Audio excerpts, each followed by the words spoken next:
Welcome to Yes, Genius, a podcast from Epic Marketing that celebrates the power of affirmative thinking. In each episode, we explore the power of saying yes to unexpected opportunities, career changes, even the unknown, and the powerful results.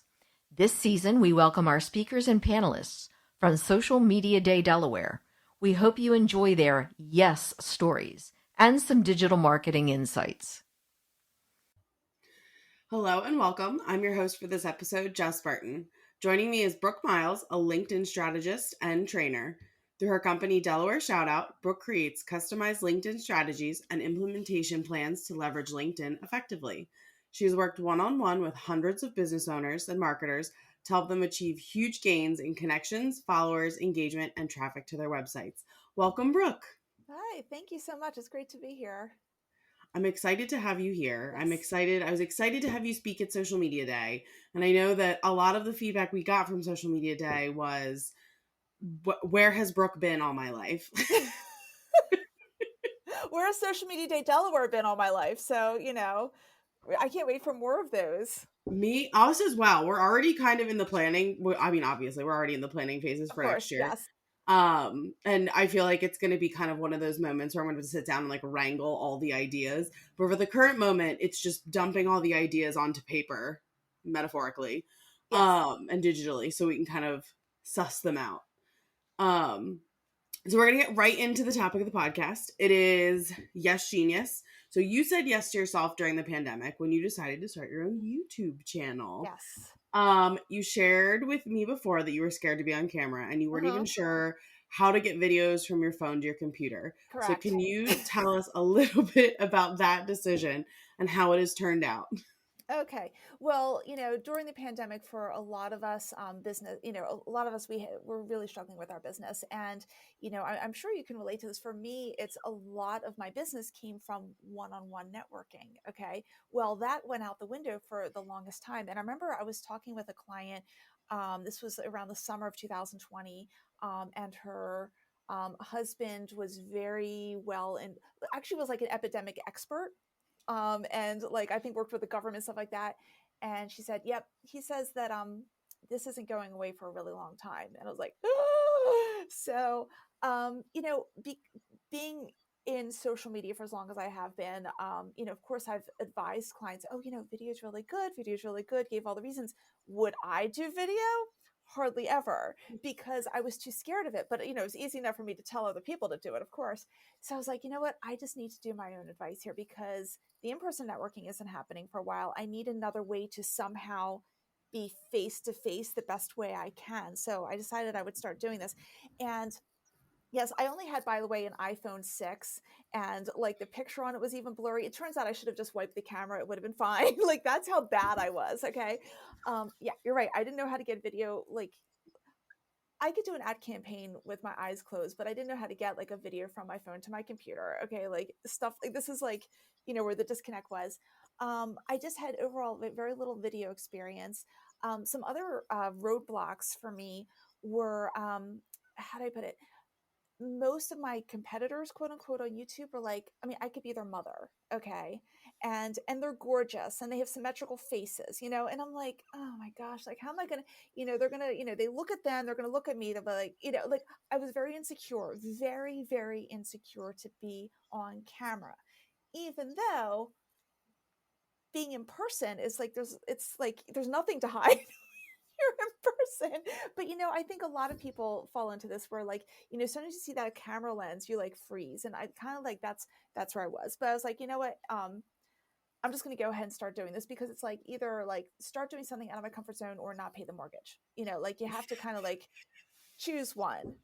So I did it.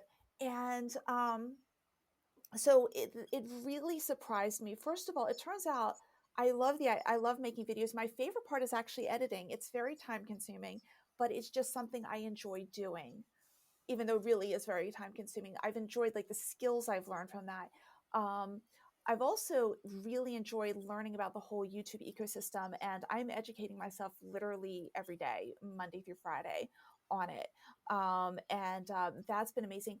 What also happened is that and you would think this is obvious. You would think I would know this, okay? But it surprised me. So imagine, you're trying to sell to someone, okay? And they're like, I'll get back to you, maybe, because you know what? You have to prove yourself. With video, you're building this whole library of videos, okay? People are watching on their own time. You don't even know who's watching your videos. And then maybe they're watching for a few months. Then by the time they reach out to you, they've already convinced themselves because you've already had the chance to prove yourself. So a lot of times now I'm getting people reaching out to me who are like, you don't know me, I know you. How can we start working together right now? I'm like, what? And I'm the same person, but I've had that chance to prove myself. Whereas before, like, how would I prove?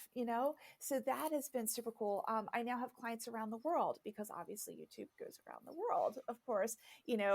So, I mean, people are people no matter where they are. Most of my business before that was specifically in Delaware, but that's pretty cool.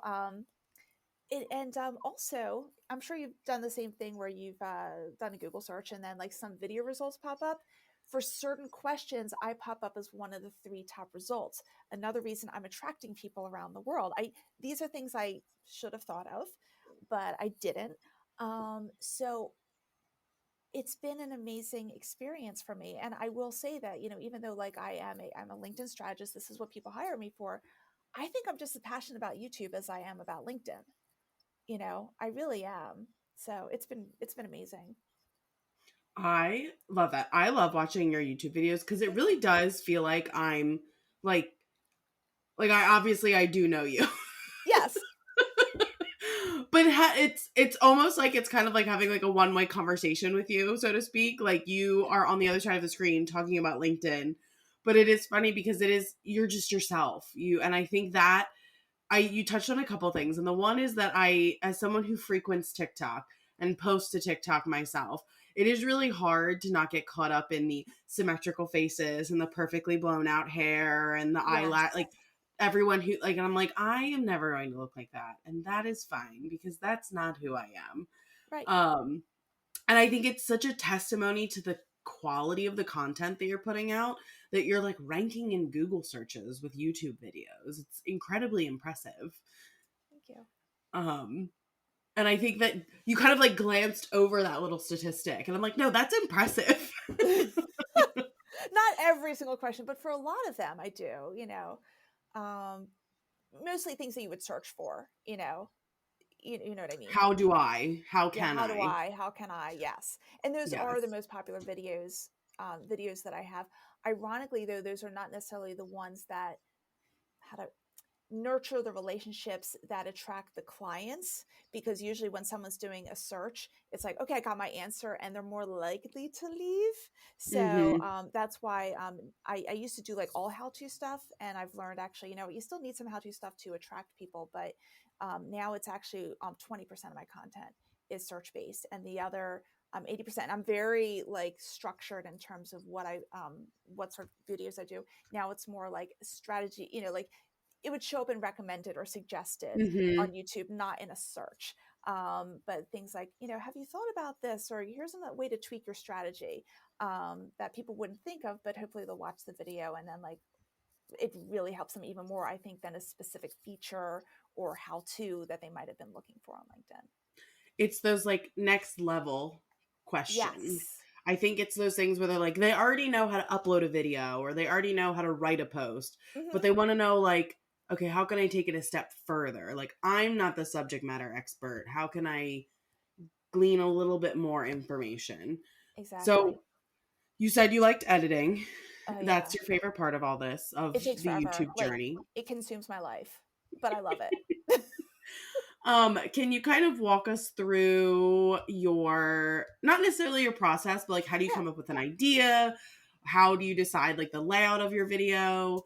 And kind of like how has that changed since you first started posting to YouTube? Gotcha. Okay. So, well, when I first started, I don't know if I might have unpublished this video because it was so bad, but I basically had a piece of paper and I was just kind of like reading from it, and I was still like uhing and umming, like, and I was like, okay, like the best I could do is trim the beginning and end of, when I turn it on. That was like the best I could do. And I was like just sitting on my living room couch, and it was horrible. So I've gone from that, which didn't take too long, but it was pretty bad, to I'm going to tell you right now, it takes me literally 20 to 40 hours to produce a single video. Okay. This is what I mean. And I see your eyes, and most of it is in the editing, but here's my entire process. Okay. Now I will tell you that if it's a search-based video, if I'm going to do that, I want to see where there are content gaps. I'm going to simplify this process a little bit, but I go on YouTube and I just start like thinking of things that people might want to search for. Um, and I look for topics where most of the people posting about that topic have more views than subscribers, because that means there aren't enough videos about it that even especially when smaller channels are like going gangbusters, because they could be a small channel with not too many resources, maybe not the greatest production quality, and they're still killing it with that topic. That tells me the topic is doing well. By the way, none of this have I made up. Like I just consume myself in YouTube training. Okay. So I'm just sharing what like people with millions of subscribers do. And then I just do that too. I search for those types of topics. After that, I do try to watch every single video I can that's already out there on that topic, because I want to see, I want to see like, what are they missing? But also some people sometimes have a good point. And it's like, what can, maybe that's something I should share and give my own spin on it and, elaborate on it, that type of thing. So I just want to see what's there so I can add something new or my own spin. Scripting, I spend the greatest amount of time. Well, I spend a lot of time on the whole thing, but especially on the first 30 seconds, because and I know this from examining my audience retention charts with every single video, and people will tell this throughout the YouTube ecosystem, if you're going to lose anyone, it's in the first 30 seconds. So I'm just trying really, really hard to like share the pain point, the emotion, hint at the solution, but not give the whole thing away, but at least give them something. I need to give people something of substance within the first 30 seconds.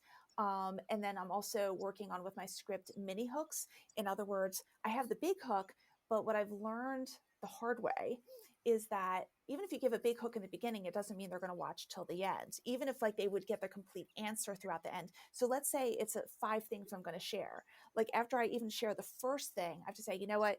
This is really good, but it's nothing compared to this next thing, or wait till you see this next thing. So I have to like build up every single thing, because people will leave at any time. And it's like, I'll have to share a story about, my church testimony and how I wrote it like a YouTube script. But I was scared people would just leave in first 30 seconds, just out of their seats and just go. Because I'm just like, and now like my whole MO is like, I'm afraid people are going to leave in 30 seconds. So what can I do to keep them? Okay. So I'm constantly creating mini hooks. And then I also I also color code things where, with mini hooks, so I can like visually look at, like, do I have at least one mini hook per page of script? Do I have at least 1 or 2 bits of humor?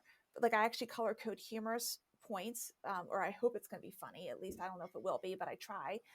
Also, do I mention like the fact that I work with clients? Not that I'm selling, but like, just anything like that, because I've had too many people say, "Oh, I love your videos. Do you like actually offer services?"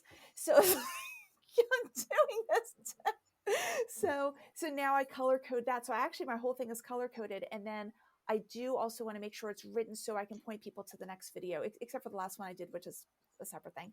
I actually like said, by the way, I offer 1 hour consultation, but almost always in all my videos, I'm pointing people to another video, because one of the biggest indicators for YouTube in terms of how much they're going to recommend your video to other people is how many people, or what percentage of people watch to the end and also click on your next video, or at least are really like this video so much they check out your channel, because YouTube wants to keep people on YouTube, just like LinkedIn wants to keep people on LinkedIn, and every social media platform is the same there. So, but yeah, so that's the process. Filming, it's the easiest. That's the easiest part. I mean, I print out my script like a pure Gen Xer, I print it out, I have it on paper, and a 10-minute video will probably take me about 50 to 60 minutes to film, because I stutter like crazy. Like with you, like I could just talk, okay? But like if I'm in front of a camera, I'm like, it takes me forever just to get it right, or I'll say something 5 different times and then pick the one it feels the most natural and the most excited. Okay. So I'm just constantly going through that. Yeah. And then editing takes the longest time. At first I'm editing out like all the junk stuff I say that's not going to make it. And then I'm trying to figure out like B-roll, which is like the stuff you show while I'm talking. I've also learned that the more you can show of that, the better. So, yeah, that's the easiest part is the filming. I think that's such a good kind of, not reality check's the wrong word, but I think that that's such an important thing to really kind of stress a little bit, is that when it comes to even like podcast editing and even like video editing for YouTube, like the bulk of the work is before and after you actually record the video. Yes. It's like the recording is such a small portion of it. And it's funny because you said like, yeah, it probably takes me anywhere from 20 to 50, like 60 hours to edit. And like, I've watched your videos and I can 100% see the amount of energy that you've expended into those videos. And they're great. They're fun to watch. I love I'm going to be like looking for your little mini hooks now. Oh, you'll see them. I should share. Like I'm like a color coding freak now, because before like I'd be like, oh yeah, I'm sure I have it, but I need to see it. Like I need to see the colors. Like, is there enough teal on, like, because teal highlight is teal? No, I'm sorry. Magenta highlights are mini hooks. Teal is humor, and yellow is, I'm mentioning the fact, like, give a hint that I actually do business with people. So yeah. I want to make sure I see those colors on every page, especially the first 2. Obviously thriving in what you do now with LinkedIn and YouTube. Yes. But you have experience across professional writing, business development, and marketing. Has this always kind of been your career path to be in marketing and be a business owner, or have you explored or considered other potential career pathways?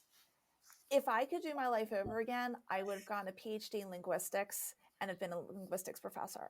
I'm just going to let you know that right now. I'm 53 years old. I just don't have the energy now for it. So I'm just going to stick with what I'm doing, which is fine. I'm happy with it. And I love helping other people. And like, I'm like a huge like language learning freak. And like, I read linguistics books for fun.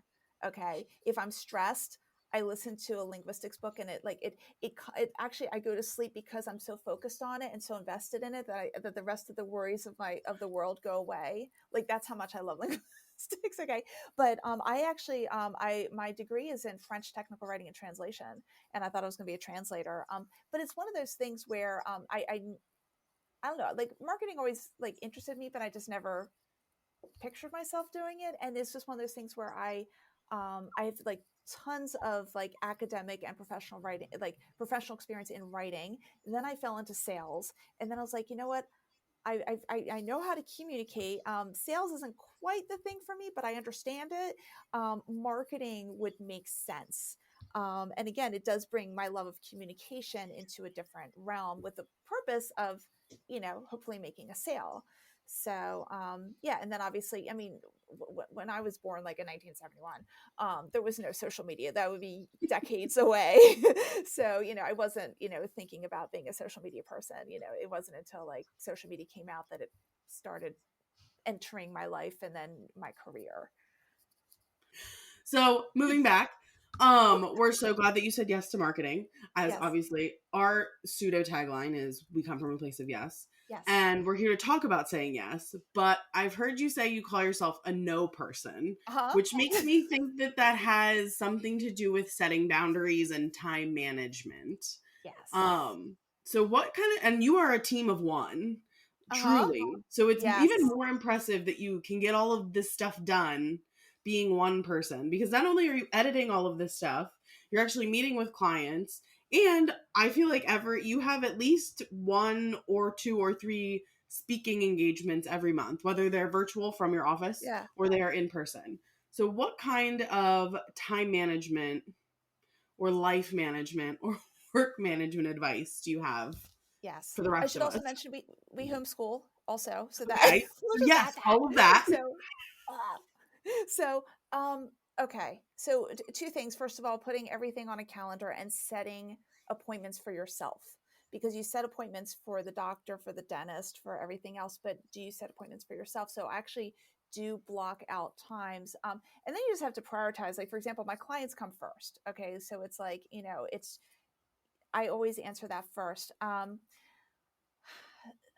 One of the areas that I really had to work on was that, I'm happy to answer, a quick question here or there, but if I'm being paid as a consultant, there were just still a lot of people who would just try to sneak in a free consultation. Like, and even someone recently said, hey, let's schedule time so I can, get a free consultation. I'm like, I really do have a spine. Like, I really do. So, I've just learned, and I actually have like a whole bunch of different answers, like in a document, and then I cut and paste as needed. That's so smart. Yeah.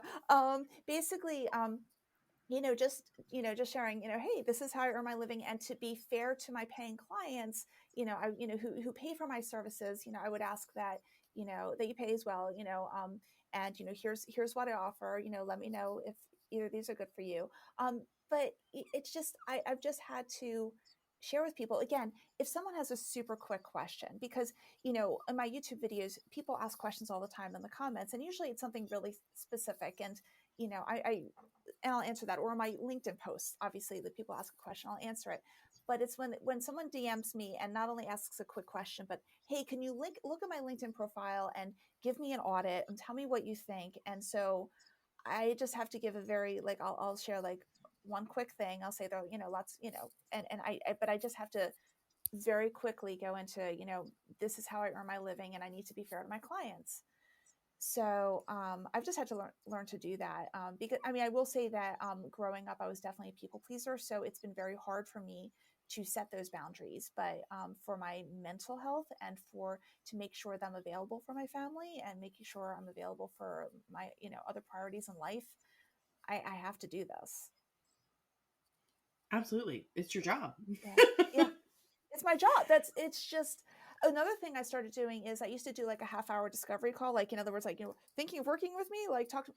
Well, what I found was a lot of people were trying to sneak in free consultations with that. So what I've learned is I do a 15-minute. So you can either hire me like immediately for a 1-hour consultation, like, and you hire and you pay in advance, and I'm all set, and you get a really solid hour. You see how quickly I speak. Like, you get a lot of information in an hour. Okay. And I listen, like, they get a lot. Or let's say you want like a 10-hour package, I do a 15-minute call. It's a 15-minute call now. So that way, all we really have time for is getting to know each other and seeing if it would be a good fit. And, making sure that, expectations are set so that they're happy when they do work with me. So I will say going from a half hour to the 15 minutes has really helped immensely as well. I've also learned how to, I've gotten really good at, like, even looking at someone's LinkedIn profile, figure out if they're going to be a good client. Like, you can like sense narcissism from, I hate to say this, like from a mile away on a LinkedIn profile. And now I'm like, this person's, and the times that I'm like, oh, I don't think it's going to work well. And then I speak with them and I'm like, yeah, this isn't going to work well. They're not going to, I'm not going to give them what they want, which is a lot of validation and stuff like that. So, but I've learned how to know when a client isn't going to be the best fit. I'm very blessed to have lots of phenomenal clients, but I have to say a lot of that has to do with the fact that I've just learned how to give myself that permission to make sure the client is a good fit for me as much as they're, making sure I'm a good fit for them. I think that is a key point too, about like balancing your time. Like, if you already know that somebody isn't going to work well, why like beat around the bush and try and make it work if it's not going to happen? It's just kind of not just a waste of your time, but also a waste of their time. It is a waste of their time. And I don't feel comfortable taking someone's money unless I feel like I'm really going to give them like what they're expecting or more. I'm not interested in their business otherwise. Like, it needs to be, you need to pursue win-wins all the time. Absolutely. Yeah. You speak very highly of your clients. Yeah. Can you tell me about the 3 most influential people in your life and how they have impacted you? So I mean, I do have a lot of really amazing clients who are just brilliant. But I have to say, if I could just name two, Go for it. it's actually my parents. Neither of whom have done business with me, but like that's okay. They gave me life. Um, when I was born, they were 21 years old. And if I know the story correctly, like my mom like quit college, and my dad wasn't even thinking of college at the time. He didn't even think he was like college material. He was a taxi driver. My mom ended up being stayed home. So you can imagine just like it was, we weren't the richest family whatsoever. But I watched that because they were so young when I was born. Like I watched them grow up. I remember them through most of their 20s. Okay, because I started having memories when I was 2. Okay, so like I remember them through most of them, most of their 20s. I remember my dad getting braces when he was 30. It was really neat. But I saw them pick up their life and build from it. My mom went back to college and she ended up becoming a teacher. My dad was finally convinced, I'm probably by my mom, like, no, Howard, you're smart. You could do this. He went to college. And by the way, all while working, by the way, he was a Philadelphia police officer, then a detective. And he ends up going to law school. He worked during the day and went to law school at night and did all of that. And it's just like, so I just saw them like build their life. And so I think just like, I mean, work should not be the number one thing you do. And I wouldn't say it was for them, but I will say that they've had an incredible work ethic, and that has always stood out to me, I would say. And yeah, I just, and they're very down to earth people. So they've been incredibly influential in my life, and they're very caring, loving parents. I'm very lucky to have them because I hear a lot about stories of people who just have had very unfortunate circumstances with their parents. And that was not me. And I'm like, I know I'm blessed with that. So yeah, sorry, I'm getting a little emotional. I know. So, I'm over here like, yeah. oh my God, I gotta call my parents. Did you call them at No, Thanksgiving? oh my God. I just saw them at well, my parents are retired. They have done nothing but travel. So they're somewhere in the Oh, Carolinas right now. that's okay. We're going to move on to our this or that portion Oh of our gosh. podcast. So we've kind of come up with some LinkedIn-ish related this or that's. And you just have to pick one or the other. Okay. So the first one is long form content or short and snappy posts. Short and snappy. Do I explain why, or do I just say it? Like, If you want to explain why, you can. If you are like, yeah. it speaks for itself, you don't have Yeah. to.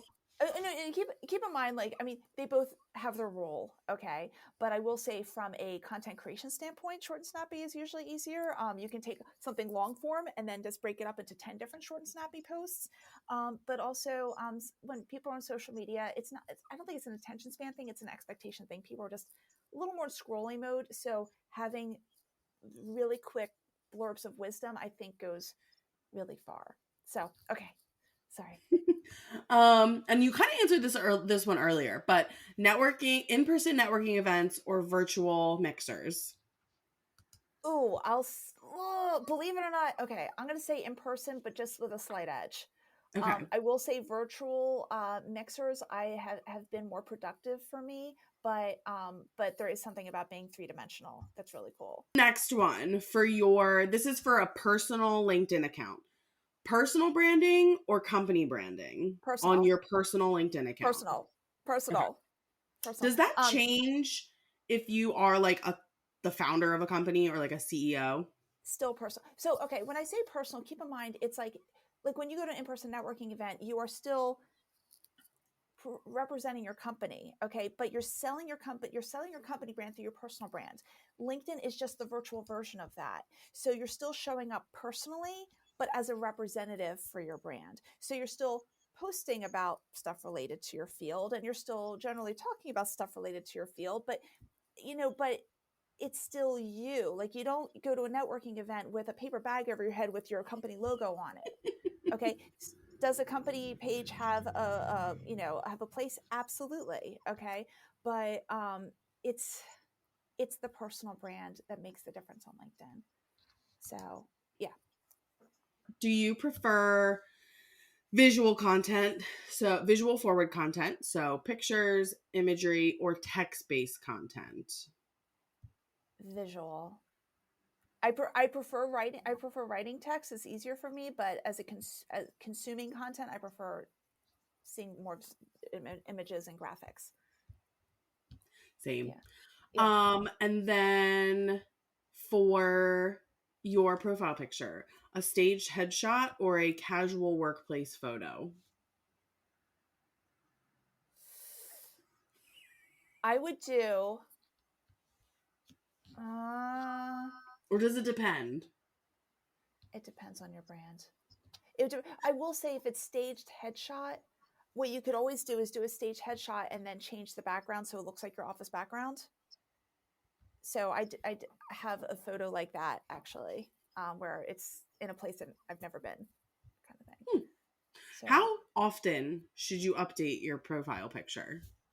more often than I do. So I just updated mine after 13 years. Oh my It's gosh. because like I had fewer wrinkles and it was really pretty. And again, let's go back to my insecurity from earlier in this conversation. Um, I would say as long as it still looks like you, it's okay to keep it. Maybe every 5 years or something like that might be good. Yeah, but I will say, like, let's say you change industry and the background you have doesn't represent that, or there's something outdated about it, then you may want to change at least the background, or maybe you Good want to to know. change the background so it goes with your banner behind you. I Mm, love doing that now, actually, with clients. That's kind of I'll have to fun. go check mine now. Yeah. And for on your personal LinkedIn for recommendations, because people can leave you recommendations. Yes. Should you seek them out, so ask for them, or just wait for them to appear organically? They generally appear organically, but I will tell you, if I'm talking with a client and they're like just like super excited, because that's the time to ask for it. I will say that if I haven't had a Google review lately, I will actually ask for the Google review first, because that is actually more important than, believe it or not, than the LinkedIn recommendation. As long as I have like one LinkedIn recommendation a year, I'm good with it. Honestly, at this point, I have so many. I'm not. That sounds like I'm bragging, but I'm just saying, like, I have so many that if I just have once a year, that's current enough. But I want to make sure I have Google reviews that are even more current. Makes So, sense. yeah, I feel like Google's like the predominant review it place people look it to. is. It is. Also, I don't know how many people scroll all the way down to recommendations on LinkedIn, whereas in a Google search, I mean, it's like right there. Yes, Yeah. absolutely. So the next section is rapid fire. These have nothing to do with marketing, and they Okay. have to do with you. So these are like rapid fire. So question, answer, question, answer. Okay. All Okay. right, here we go. What was your first job? I was working in a bakery of a Jewish deli. I grew up Jewish, so I was fired because sometimes I would just not show up. I wanted to see my boyfriend. Oh my gosh. I didn't know that it turns out you're supposed to be like dependable and reliable. Like I had no idea that was a value that was needed. I'm so glad that you have changed your tune. I'm glad too, because yeah, I would not be paying the mortgage otherwise. So yes, I think dependability is my thing now, but who knows? You know what? People's brains are not formed until they're like 22. So like in all fairness, I was 16. I still had 6 more years of brain development to go through. Correct. So Totally in correct. all fairness, yeah. Are you a dog person or a cat person? More of a cat person. But my son, am I allowed to elaborate, or are you going to be Yeah, like, you can elaborate. okay, got it. My son, my 22-year-old son just got a dog, and he brought the dog over for the Thanksgiving weekend, and it was it was a very positive experience. So yeah, I might change my tune. I'm not sure. You can be both. You can be a dog person I and a don't know. cat I'm person. not really an animal person. I'm vegan, but I'm not really an animal person. That's fine too. Yeah. Um, do you collect anything? And if so, what? I don't collect things. Oh, Oh, no, that's not true. I collect recipes like crazy, and I test a new recipe every single week. I actually roll dice, and that tells me which cookbook and which page to go to. oh So my if I gosh. randomize it, it's not based on my mood anymore. It forces me to really experiment with different cooking techniques and ingredients. I have like a like whole data, and then like it has to be like if it's an amazing recipe, then it ends up in my Excel spreadsheet, which I have coded in different things. So like it's really nerded out. Oh, I should mention that like after homeschooling, if there's time, I'm going to be starting a vegan cooking channel. Amazing. So that will be, but I'm not doing it yet. I have to free up a part of my life before that happens. Yeah. I was just saying, I feel like homeschooling probably takes up a good chunk of time. Yeah, outside of work. Less now than before. Less than now than before. My son is more and more independent every year, and he is in 11th grade now. So Perfect. But So he's almost yeah, there. he's almost there. Yeah. What is one thing that you wish you enjoyed more? Large gatherings of people. It's not that I don't enjoy people. I do. I'm an introvert, so it's like going into a large room with like lots of chatter and like sound bouncing and stuff like that is overwhelming to me, and I have to force myself into situations so to like enjoy that. So I'd rather have like a quiet one-on-one with someone, or talk in a small group kind of thing. There have been many a networking event where I drive home with like the radio off in my car. Yes. And the final question for your pseudo rapid fire is finish the phrase. The first thing I do when I wake up is.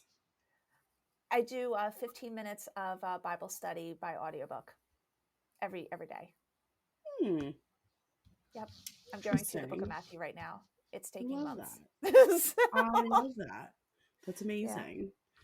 Yeah. So I think the first thing I do in the morning is like wonder if I can go back to sleep for 15 minutes. That's so funny. That's so funny. Okay, so the last section is Chatbot Says, and we've asked AI to come up with a series for the series title for your newest LinkedIn course. I will warn you, some of them are a little bit off the wall. Of course, yes. As to be expected with AI search queries. Mm-hmm. So here we go. Finding LinkedIn Zen, Brooke Miles delivers inner peace in the social media storm. So what do you mean to like react to it or like? So I will read them off and you can pick your favorite. Okay, got it. Okay. The LinkedIn Alchemist, Brooke Miles turns leads into golden opportunities. The LinkedIn Adventurer, explore the uncharted territories of professional networking with Brooke Miles. And the final one, which I don't really know where this came from, but it's funny. That's why we included it. Become a LinkedIn pirate. Plunder the treasure trove of professional opportunities with Brooke Miles. That sounds so AI. Gotta love Like I those said, like analogies and metaphors or whatever. Believe it or not, for me, it's a Zen one, because I think a lot of people. Because yeah, is there work involved with LinkedIn? Absolutely. What happens so many times is people overthink it. Okay, and like it's if you just don't worry about the algorithm, don't worry about the new feature that's just come up, or this change or that change, or should I just think about can you make people know, like, and trust you? Okay, and then like how do you, and then like actually I just have a video about this. Okay, here's a great way to make sure people can know you. Here's a great way to make sure people like you and to trust you, and just focus on human psychology. Don't focus on all the little moving pieces that are going to change every single second. Just think about just think about relationships, and it'll so I think a lot of times when I'm working with clients, it's actually just trying to get rid of the overthinking and say, okay, we're building a strategy, but we need to simplify this. And because I don't want to create something where like someone's more stressed out. Like I'm already high strung. I don't want to make other people high strung. Like I want to like get the people just calmer and just like, okay, let's develop something that's going to work. Let's create a plan that makes sense for you. Just have 45 minutes of a week to work on this. No problem. Let's see what we can do when there's 45 minutes that is realistic for you, and maybe you'll have some fun with it too. Okay, so I try to create some Zen. I mean, obviously it has to be something that is going to set them up for results, of course, like they're not doing this for their health. But if it's not sustainable and if it's not enjoyable to some degree, it's not going to work. So I think you have to create the zen for everything else to fall into place. So, Brooke, I wanted to thank you for joining us today and sharing us your yes story about joining YouTube and putting yourself out there. And I know we are, but I am personally very glad that you are a part of our inaugural Social Media Day Delaware. Thank If you. Thank you. people would like to connect with you, where can they find you?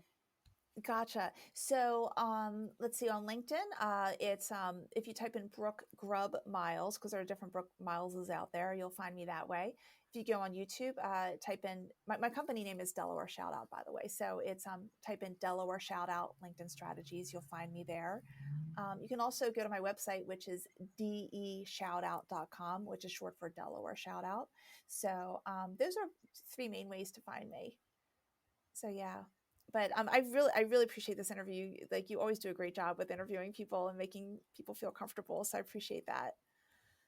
Absolutely. It's got to be a conversation. I Yes. don't like formal interviews. I'd rather just like conversate with people and like get where we Yeah. need to get through conversation, because that's what I want to listen to. Yes. Well, thank you so much for joining us. And until next time, it was great chatting with you. Yeah, thank you. Thank you for listening to Yes Genius, a podcast from Epic Marketing. Join us again to hear more unique stories. In the meantime, find us on social media or online at epicmc2.com. You can also connect with Delaware's digital community at socialmediadayde.com.